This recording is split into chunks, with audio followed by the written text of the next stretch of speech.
Recent দেখে উঠলাম জি5 জি cinema 5 আরে কি বলে জি5 জি দূর কথা যাই হোক এই ওটিটি প্ল্যাটফর্মে এই কলকাতা ওয়েস্ট বাংলায় উপর বাংলায় যে সিনেমা রয়েছে ইন্ডাস্ট্রি টলিউড ইন্ডাস্ট্রি কলকাতার সেই ইন্ডাস্ট্রিটিকে নির্মাণ করা হয়েছে মৃগয়া সিনেমাটা। আর এই সিনেমাটার মধ্যে অভিনয় করেছেন ঋত্বিক চক্রবর্তী।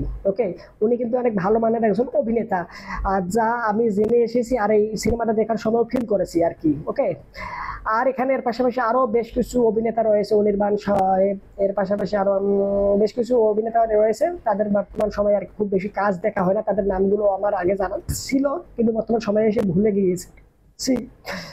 তো যাই হোক, আর একজন অভিনেতা রয়েছে কমেডিয়ান টাইপের, মানে কমেডি খুব ভালো করে, মানুষকে খুব ভালো পরিমাণে হাসায়, শুভ্র নাকি জানি অভ্র শুভ্র নাকি জানি শুভ নাকি জানি। আর যাই হোক, ও ভিলেন চরিত্রে অভিনয় করেছে, ভালো মানের একজন অভিনেতা, আর এখানে খুব ভালোভাবে সে অভিনয় করেছে, অভিনেতার প্রত্যেকটা দুর্দান্ত কাজ করেছে।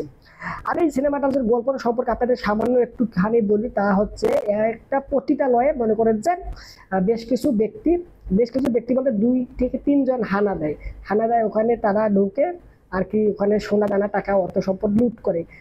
লুট করার আগে তারা কিন্তু ওখানে রিসার্চ করে যে কোন বাসার কোন রুমে টাকা পয়সা বা সোনা দানা রয়েছে বেশি পরিমাণে, তারা ওখানে ক্রস মার্ক দেয়, মানে মার্ক করে রাখে।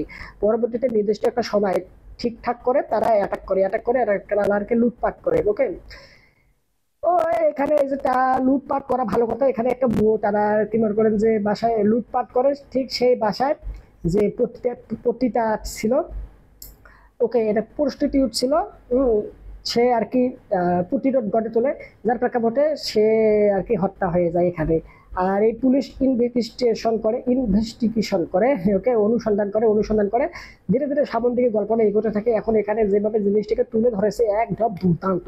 এখানে যে স্ক্রিপ্ট রাইটার যে লিখছে, মানে এমন সুন্দর করে এই সামান্য গল্পটা কিন্তু সামান্যই, দ্যাটস ইট, যতটুকু বললাম এতটুকুই। ওকে, তারপর মনে করেন যারা এখানে অ্যাটাক করেছে, হত্যা করেছে, তাদেরকে খুঁজে বার করার আর কি মিশন পুলিশ অফিসারদের। এখন এই বিষয়টাকে যেভাবে তুলে ধরেছে, আর এখানে যে বেশ কিছু ডায়লগ রয়েছে, ওরে বাবারে বাবা, মানে দেখা সত্যিকার তো মস্তি হয়ে গেছি। যদিও আমার কাছে কেন জানি মনে হচ্ছে আরো লার্জার দ্যান লাইফ, আরো বেশি পরিমাণে মনে করেন যে জিনিসটা তুলে ধরা যাইতো। তবে ওভারঅল যদি আবার বাজেটের বিষয়বস্তুগুলো নিয়ে আসি, তাহলে সিনেমাটা যতটুকু বাজেট পেয়েছে সেই বাজেট অনুযায়ী এই সিনেমাটা দুর্দান্তভাবে তারা নির্মাণ করেছে। আমি যেটা ফিল করেছি, আবার বলতেছি, মানে আরো একটু বেটার চাইলে করা যাইতো, মানে আরো বেশি লার্জার ভাবে, আরো বেশি বিগ স্কেলে নির্মাণ করা যাইতো। হ্যাঁ, তাহলে আরো বেশি দুর্দান্ত হওয়ার সম্ভাবনা ছিল। তবে যতটুকু হয়েছে তা কিন্তু কোনো অংশে কম না। যখন আপনি সিনেমাটা দেখবেন সত্যিকার অর্থে ফিল করবেন যে বাহ, জটিল একটা সিনেমা দেখলাম। আর এখানে যদি বলি cinematography, colour grading, overall CGI, VFX সহ দুর্দান্ত কাজ করেছে। আর এখানে অ্যাকশন মানে ফাইট সিকোয়েন্স গুলো কেন জানি একটুখানি আমার কাছে দুর্বল লেগেছে। যদিও ওভারঅল ডায়লগ ডেলিভারি বলেন বা হচ্ছে অভিনেতাদের অভিনয় স্কিল বলেন, ওগুলো সুন্দর ছিল, তবে ফাইট সিকোয়েন্স গুলো কেন জানি আমার কাছে জমেনি, কেন জানি একটুখানি মনে করেন যে অল্প অল্প কমতি মনে হয়েছে।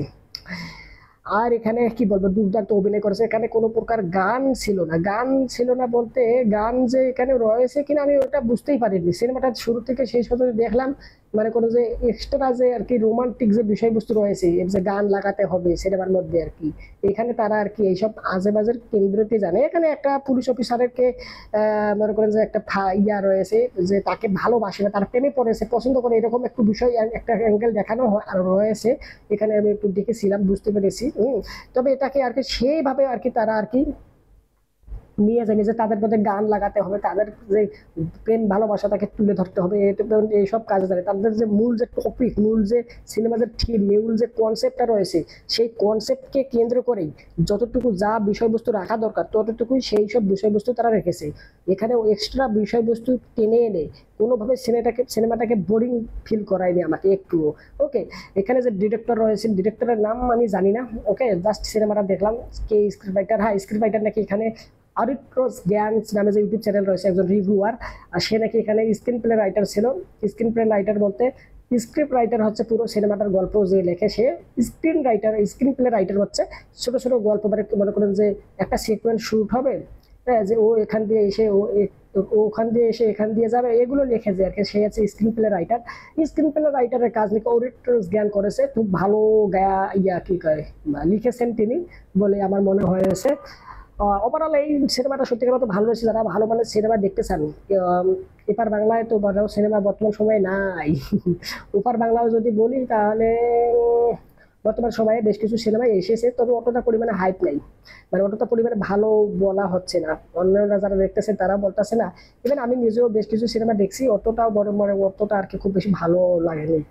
বিশেষ করে আপনারা আমাদের যে দেব সুপারস্টার মেগাস্টার হয়ে গেছে, ওনার যে সিনেমা যতটা পরিমাণে হাইপ থেকে, যতটা পরিমাণে আলাপ আলোচনা, যতটা পরিমাণে আর কি ইয়া করা হয়, প্রমোশন করা হয়, যতটা পরিমাণে আর কি ইয়া করা হয় আর কি বলবো, হাইপ তোলা হয়, আলাপ আলোচনা নিয়ে আসা হয়, ততটা কিন্তু তার সিনেমার মধ্যে থাকে না ভাই। এটা কিন্তু বাস্তব কথা। অনেকেই আবার এই বিষয়গুলো জানার পরে অথবা রেগে যেতে পারে, তবে যেটা সত্য সেটাই।